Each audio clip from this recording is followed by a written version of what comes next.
L'élection présidentielle qui devait se tenir le 27 décembre dernier n'a pas eu lieu.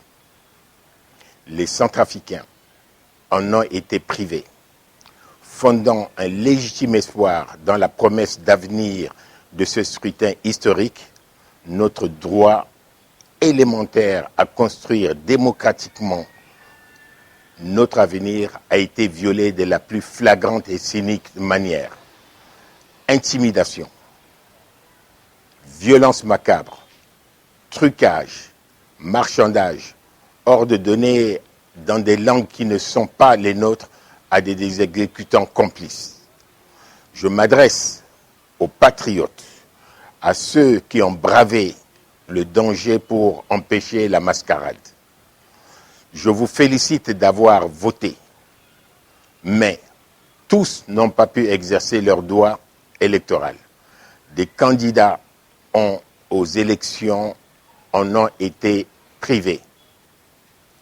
Et pourtant, ces élections ont coûté une fortune qui aurait pu servir à nos compatriotes qui souffrent de la faim et de la maladie. Au lieu de cela, qu'avons-nous eu? Une mascarade, des fraudes massives, une tromperie. Le pouvoir fanfaronne, certes, mais le pouvoir n'est plus.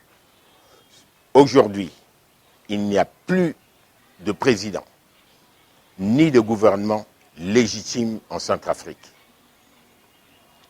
L'indigne serait de ne pas reconnaître que l'élection présidentielle n'a pas eu lieu et que des centaines de milliers de Centrafricains ont vu leurs droits bafoués, piétinés.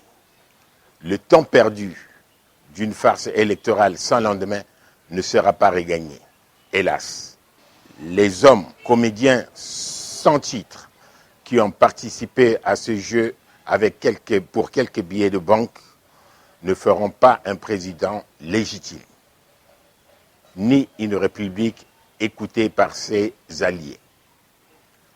Quant à leurs représentants, dont on imagine mal qu'ils portent le nom de leur actuel donneur d'ordre, ils portent désormais la responsabilité d'avoir trompé. C'est une fois de plus, c'est une fois de trop. Il faut maintenant des Centrafricaines et des Centrafricains sérieux à la tête de ce pays. Moi, Karim Mekassoua, j'ai averti plusieurs fois toutes les autorités que ces élections devaient être reportées, car je savais d'avance qu'elles ne pourraient se dérouler dans de bonnes conditions. Tout ce qui se passe, je l'avais prédit, et toute personne ayant réellement à cœur les intérêts de notre pays et des Centrafricains pouvait faire comme moi.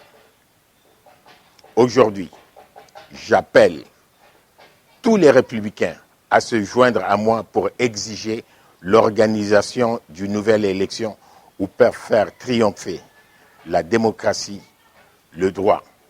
C'est mon vœu le plus cher en cette nouvelle année 2021. Je vous remercie.